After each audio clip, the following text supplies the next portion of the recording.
go! Greetings! I am Liz and I use she, her. And I am Scandal and I use they, them. And let's play a game together! Yes! Alrighty, we are back with our playthrough leading up to the release of Motya Awakening. Yep. And we are very excited to go through this with you guys and also check out the new preview of the game when it comes out. Yes, here we go! Niard must have finished taking his notes because he's made his way down the aisle towards me. The bulk of his body towers over me, leaning over to peer into the cage where the bee is rubbing at its mandibles with its frontmost legs. My girls have had to work hard these days. You shouldn't agitate them. It's super cute, though. Oh, right. Sorry. You're fine. Just don't excite them too much. Remember I said I loved his expressions? I love his expressions. They're amazing. Also, he tall. He very tall. If you like tall boys, he tall. He tall. Got it. The bee continues to wash its face off, antenna flicking periodically. Because of the eclipse, huh? Yeah. Not surprising. Bees are highly prized for their honey. Everyone loves honey salt, after all. Niarg's store sells both bees and honey. Bees are expensive, both to buy and to care for, so not many people can afford to buy one. But saving up to buy some honey for special occasions is much more doable. Maybe I can do that, actually, since I don't have any other plans for the eclipse. I love how simple Vil thinks in this case of going, wait, everyone keeps saying make some plans. Maybe what I'll plan to do is splurge, buy myself a treat, and go home and eat it by myself. That'd be great! Which is super cute. I want to do a mind. treat for me. It's very charming. Hey, Niarg? Do you have any plans for the eclipse? No.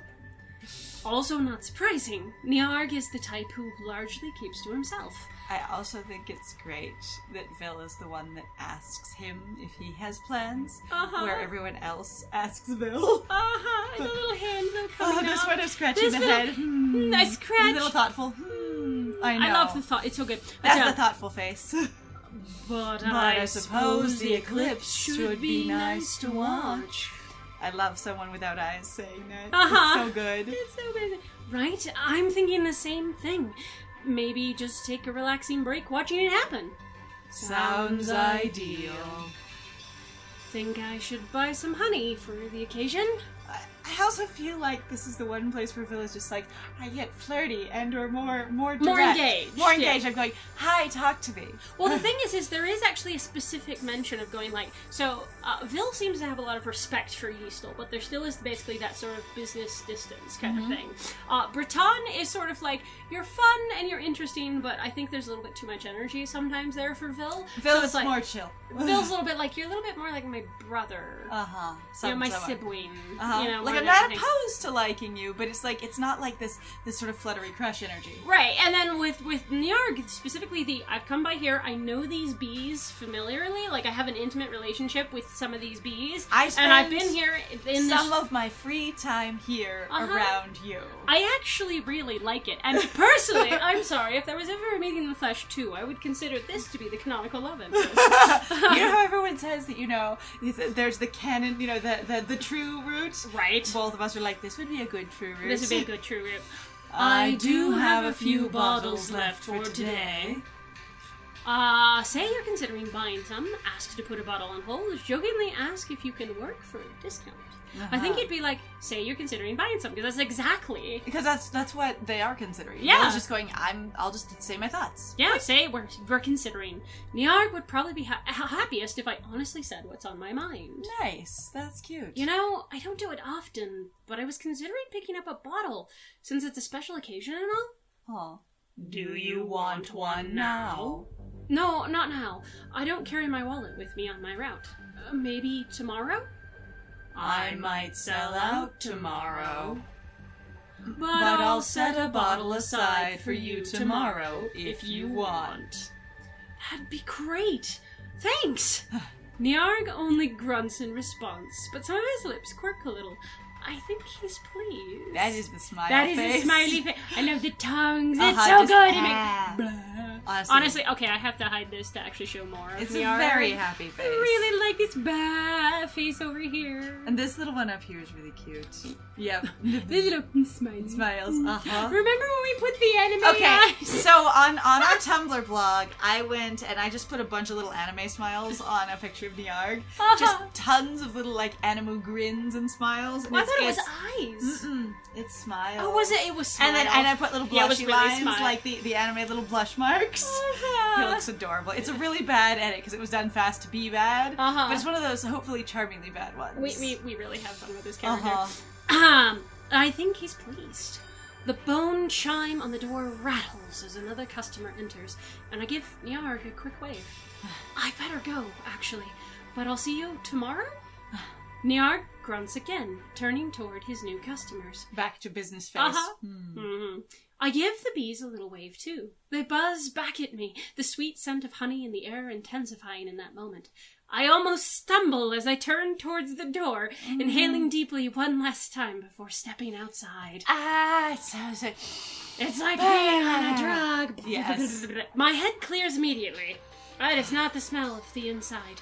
The air just outside is still sweet, but it's nothing compared to the intensity inside the store. I love the feel of this being basically the experience of walking into a candy store. You know, of just like one of those like old ones where they still hand make it and they still have boiling sugar inside it, and you just have this massive sweet smell because there's, you know, unpackaged things just in drawers and stuff. Right. And it just reminds me so much of that. Alright. Outside, a few people peer into the window, looking at the bees on display there. How much is that beeper in the window? Smells so good here, doesn't it? Want to go inside? No, I don't want to run into the owner guy. Why? What's wrong with the owner?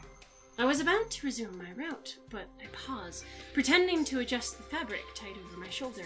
Just glancing at this onlooker, TBH, thinking about it in a way that I haven't before, it looks like this person has had a salt bath before. It's possible, yeah. Because they talk about specifically, you know, a flaying activity. Right. And I was just wondering about that casually and going, it's not, you know, meant to be, I wouldn't think any kind of permanent damage based on how the monsters function. Right. But I was just sort of realizing that and going, there's been sort of a sinister bit to this conversation for a long time, and I'm going, are these meant to represent criminals subtly?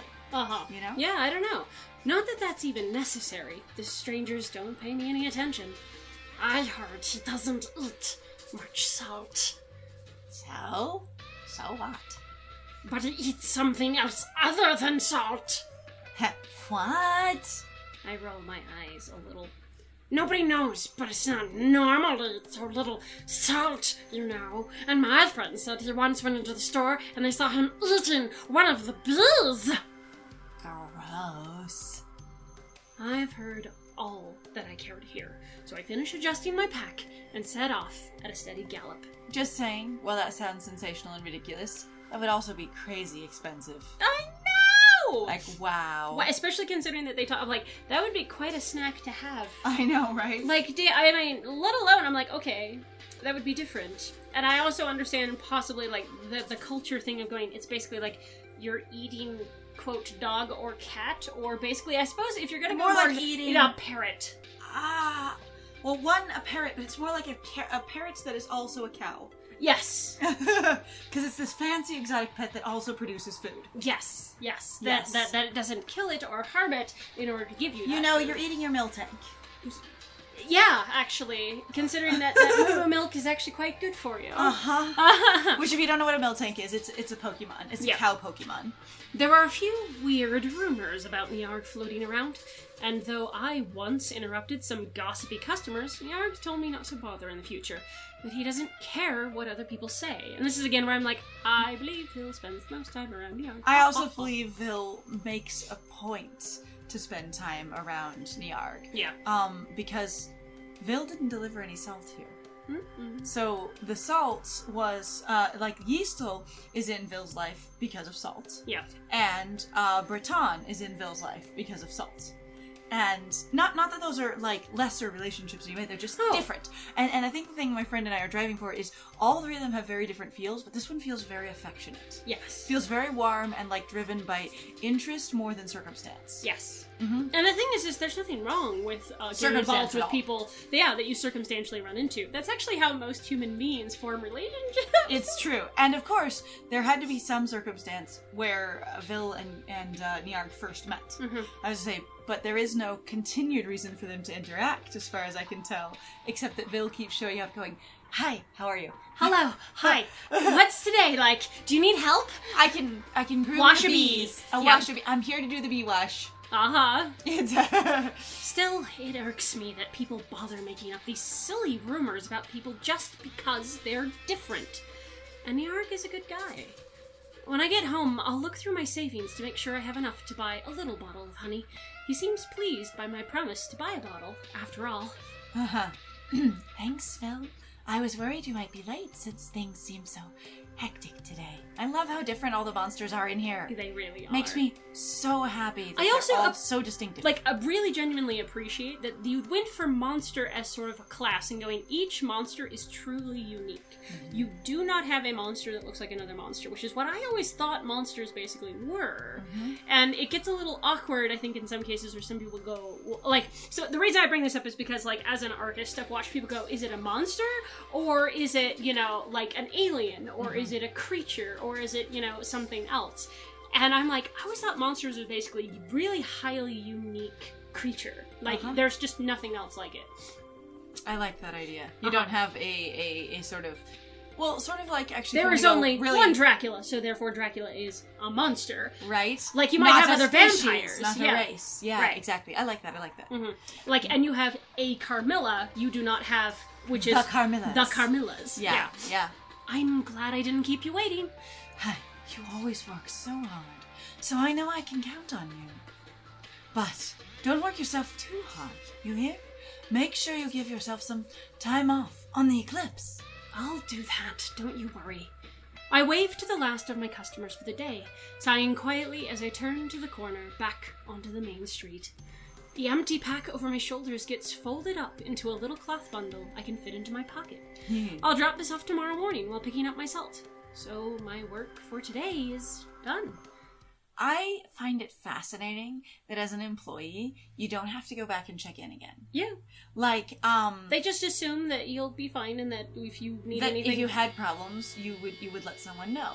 Right. But I just kind of think it's neat, because every job that I've been to where you send someone out, basically because of a time clock or something like that, they have to come back, even if they're done with everything, before they can end their day. Right. I think that's actually one of the reasons why I've always thought of this world as, like, incredibly, like, basically socialist. Like, it's very much just going, what do you need? I'm here for that. And then everybody just gets what they need. It's not a...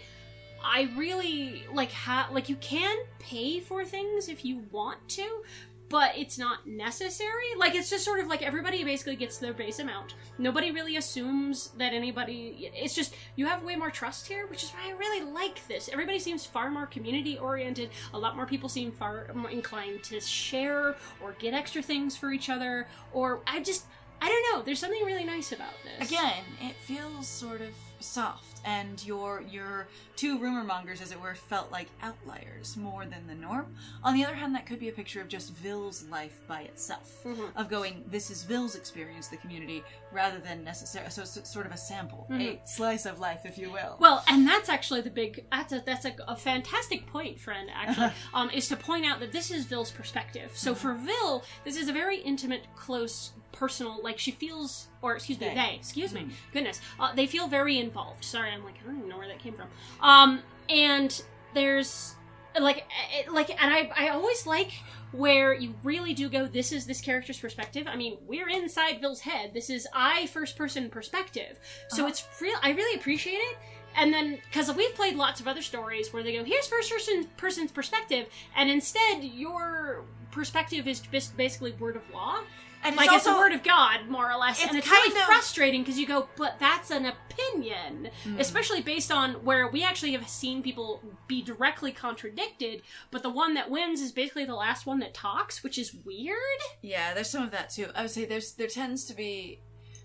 some people have difficulty writing, it feels, first person, because they want to exposit the entire world, not just what their character sees. Yes. And they want to tell information that they feel is important, not just what their character would think about or notice. And one of the things that's really valuable about writing first person, even as it is considered to be an easier medium because of its limited scope, is that one of the things you have to sacrifice is telling everything. You have to focus on what your character would care about, notice, and see. Yes. Because if you have a character that is walking into, say, the Sistine Chapel for the very first time, and I'm just going to use that because it's a landmark you can look up very easily, and it's got beautiful, like, visually stunning art on by many accounts, right? Mm-hmm. And the thing is, and they're there to deliver a paper to someone, and they don't care about art, and they don't care about architecture, and they're tired. You don't say, beautiful soaring ceilings with stunning paint on them.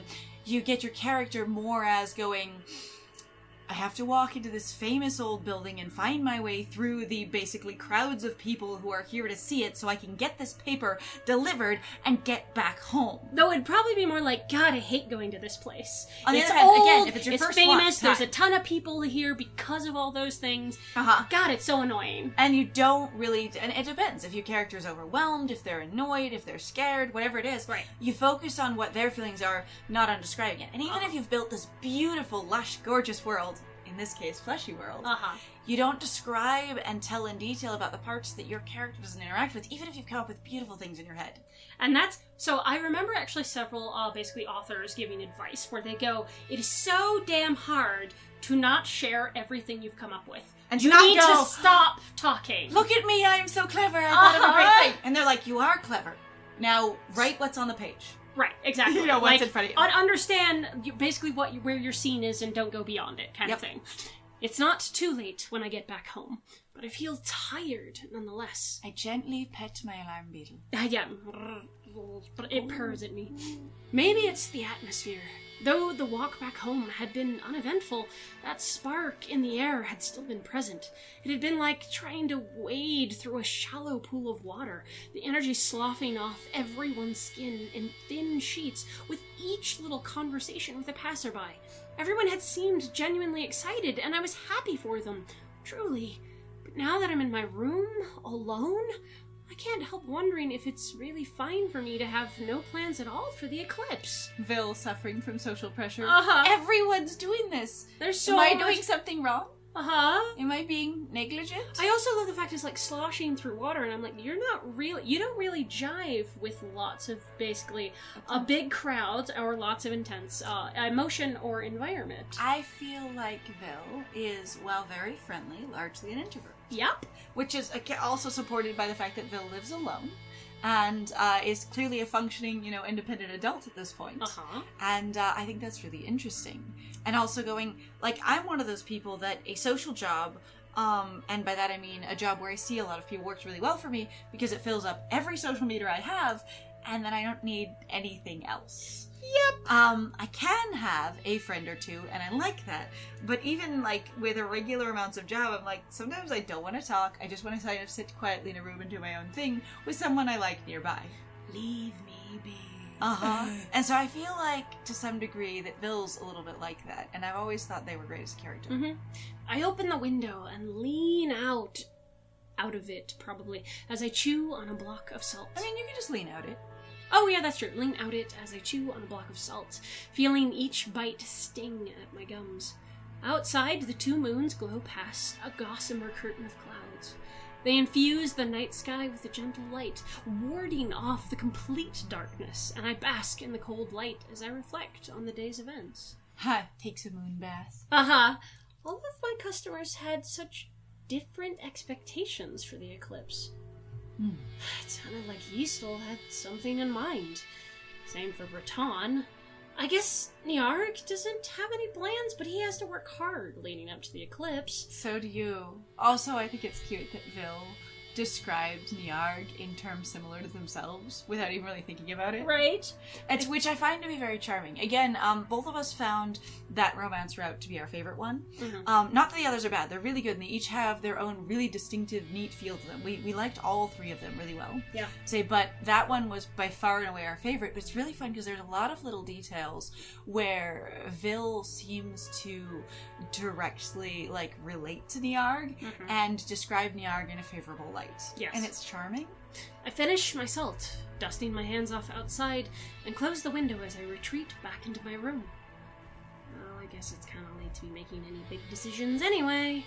And the belief that the eclipse will herald anything good is just superstition. It's a little early to be sleeping, but the day's been weirdly exhausting, and I can feel sleep rolling in like a blanket of fog, steadily clouding through my head. As I sink back into my bed and stare up at the ceiling, I idly consider tomorrow's route.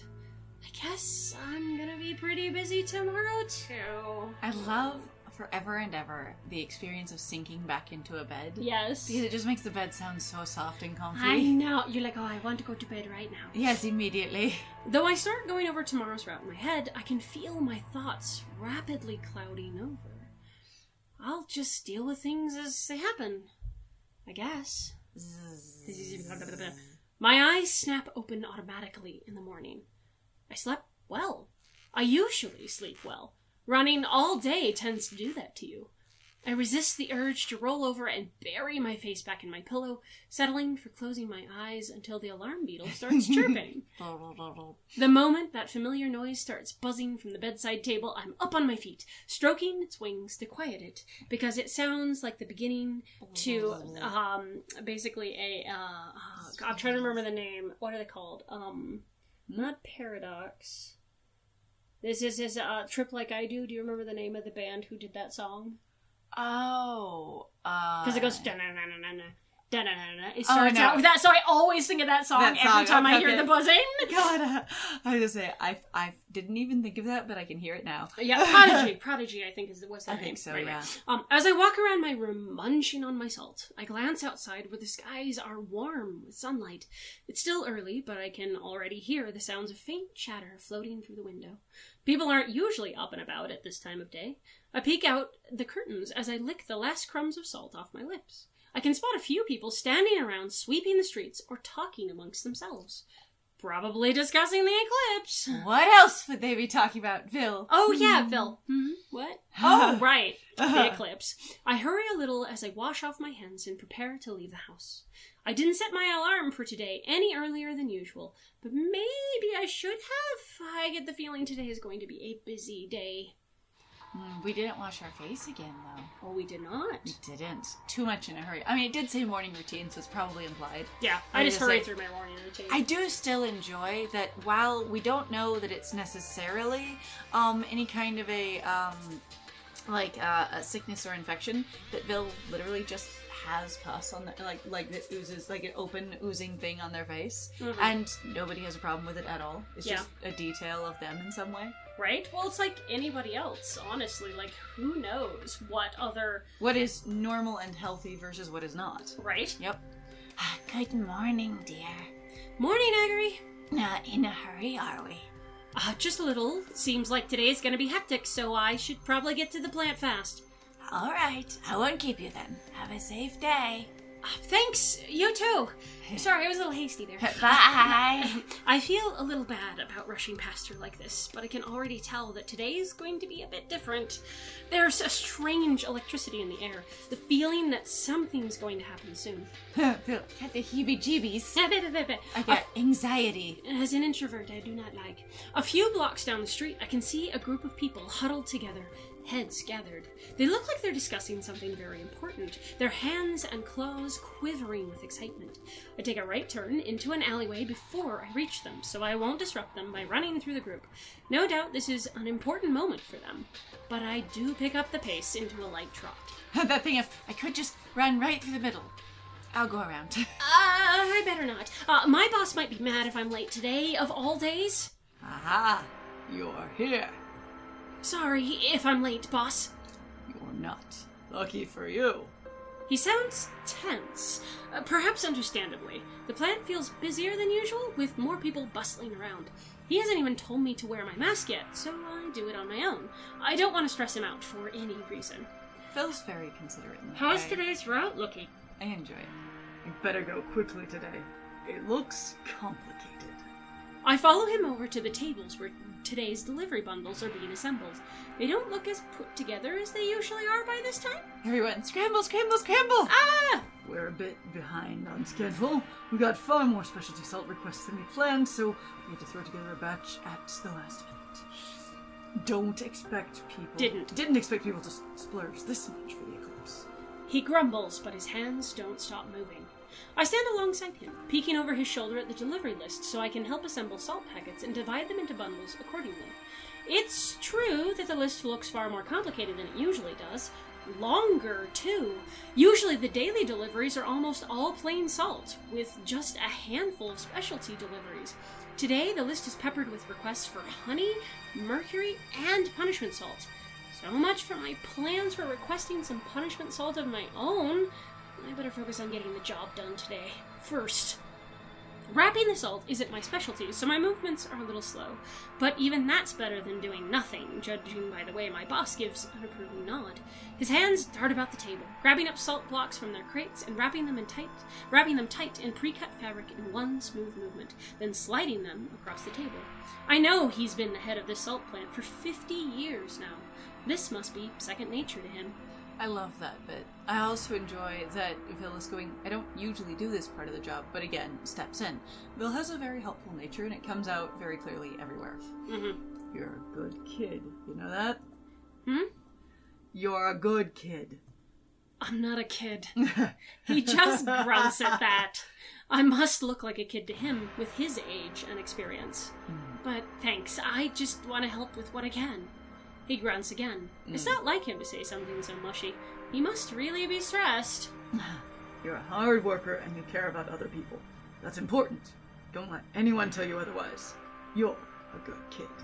I will assert you are younger than me. I can't fight back a grin at that. Thanks, boss. My boss wraps salt at a ferocious rate, swiftly adding to the pile. But regardless of our addition to the worker line, we're a bit behind schedule by the time my boss hands over my bundle and the route notes for the day. And there's 2 more people standing behind me waiting with their bundles. It's peppered with ticks and checks to mark which houses need specialty salt. Today's route is going to be tricky. Don't give anyone the wrong order now, you hear? I'll be careful, boss. I tie the bundle over my shoulder and turn towards the door. I'll get going. Good luck here. Be careful. I give him a little wave as I turn towards the door. It's necessary to start my route at a brisk walk to keep my legs from cramping up later on, but I ramp up pretty quickly into a trot, then a light gallop. I do need to pace myself to avoid tiring myself out early on, though. Today is going to be a bit exhausting, for sure. But the thought of getting everyone to their special salt to celebrate the upcoming eclipse keeps me going. I hope a lot of people are going to be happy. I enjoy that Vil is also perceptive enough to see the attitude of their boss and have an interpret of going, I'm really familiar with you, and going, wow, if you're being basically concerned or affectionate seeming, it's because you're super stressed out. Mm-hmm. And also the observation of that he doesn't usually get on the line and nonetheless is super skilled at it, so it's something he worked his way up to. Mm-hmm. But also, I like Vil sort of basically working their way through their process of going, I need to slow down, even though I want to go fast, otherwise I'll cramp and ruin everything. Right? Yeah. Here you go. Thanks, man. I think most people can immediately tell that I'm in a bit of a rush. I feel bad not stopping to chat with people, but it can't be helped today. Even with the fast clip I'm moving at, I'm already a little behind schedule. My feet slip a little as I round a corner too quickly, and I have to dig my claws into the ground to keep from falling over. At least I'll be able to unload a good deal of my cargo at Yiestol's office. Woo! Woohoo! The office is a bit busier than usual when I open the door to step in. The workers murmur quietly amongst themselves, heads together, hands shuffling about papers. It's usually almost silent in here to help Yiestol concentrate, so any noise feels out of the norm. I did notice the eyeballs on the spire outside swiveling around frantically as I walked up. There must be a lot going on. Sure enough, when Yiestol disengages from the pod and strides over to me, he looks tired. Despite the slick of fluids, his exoskeleton is slightly lacking in its usual luster, and he blinks more often, running his fingers through his hair. Get tired, boy. Good morning, Vil. Morning, Yiestol. Are you holding up all right? Yiestol smiles. I'll be fine, thanks. It's just been a bit busy. There were a few incidents last night, so I had to stay up to take care of them. He talks as he leads the way towards the side table where I can set out today's salt delivery. I have to admit, even if I knew the eclipse would be hectic, I didn't expect things to ramp up so quickly. His narrow chest rises, then slowly sinks back in as he looks towards his open pod. Without a controller, the pod lies dormant, its eyes closed and folds of flesh quivering to his top. It seems everyone's excited to make big, life-changing decisions during the eclipse, but with that excitement comes a lack of judgment in some people, so there's been more trouble in general. But we're going to find out what that trouble is Ooh. in the next one. Hey. Ooh. So thank you very much, everybody, for joining us. We do definitely recommend that you go check out the developers who came up with this game, both CacoEthicArt and Miru, also known as Ink Trashing. There are links in the description down below. There's also the trailer link, actually, to the Motya Awakening that we are both hotly anticipating. Yes. That's supposed to come out in February, hopefully. Well, the preview, sample, trial, what's Trailer? it called? No, the thing you play. Oh, the demo. Demo. Yeah, Thank you. the demo. The demo is coming out. Yeah, the demo. Well, I mean, we're hotly anticipating the demo. The demo, yes. So, if you'd like to go check those out, please feel free to go check out the description. We've also got links to our Ko-fi, Patreon, our Twitch, our, we've got lots of links down there. We'd love if you actually go check them out. You can find us in different places. Yes. And also, please feel free to like, comment, subscribe, interact with the video. It actually does a lot for us, and also a lot probably for, I would hope, Cal and Miru. They are fantastic people, and we would like to support them. And if you're enjoying either this game or if you go see the trailer and you enjoy that, please swing by their is it they have a Steam Twitter, page, they have a Tumblr, they have an itch page. Itch page. Like I said, it's all down. I was just say their itch page and comment on it. They love to hear from you and they do respond to their comments. Yes, they are incredibly good at getting feedback. Like and they love talking to people. Alright, so other than that, I have been Scandal. And I have been Lies. And it was great playing with you. Bye!